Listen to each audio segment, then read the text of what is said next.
Kia ora, I'm Kurt, and these are your tips and tricks for Bodyvive 3.1 Release 40.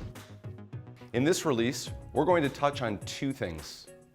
Number one, how to land your cues more effectively by considering individual learning styles.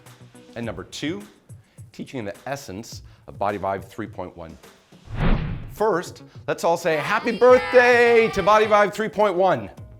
We're celebrating 40 releases and 10 years of awesomeness, and we've only just begun.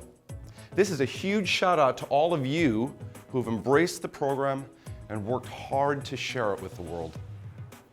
Okay, let's dive in. First, it's all about getting your cues to land. I've read some lively conversations on social media about participants not doing what instructors are cueing. Several posts focused specifically on getting participants to hinge forward from the hips correctly in single leg squat based movements. This is perfect timing because we've got one in this round's integrated strength track. Let's look at the resisted single leg squat sequence. How can we get participants to hinge forward to the correct angle? You might be thinking, I give them great setup cues and all of the compulsory cues, but they still aren't doing what I'm asking them to. So consider this. How do your participants learn best? Do they follow by listening to your cues? Do they need to see a move first? Do they need to feel it to understand it? Let's consider these three main learning styles: auditory, visual, and kinesthetic. Auditory learners follow what you say. Be sure to speak slowly and clearly and pace out your cues. Follow Susan's advice in track 1. Say, hear, do.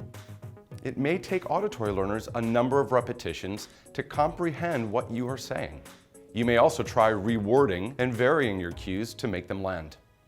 Visual learners follow what they see. Show complex moves like the resisted single leg squat from multiple angles. Turn profile to the class and role model the angle you want them to achieve. Stay in this position for a number of reps. And kinesthetic learners? Well, they just need to do. Be on top of your auditory and visual cues and keep them moving. Also, consider conveying how a move should feel in their body. For example, in the resisted single leg squat, you might say, look out, as if you're peering over the edge. To learn even more about reaching the different learning styles in your classes, get yourself to an AIM 2, where we dive into this in detail.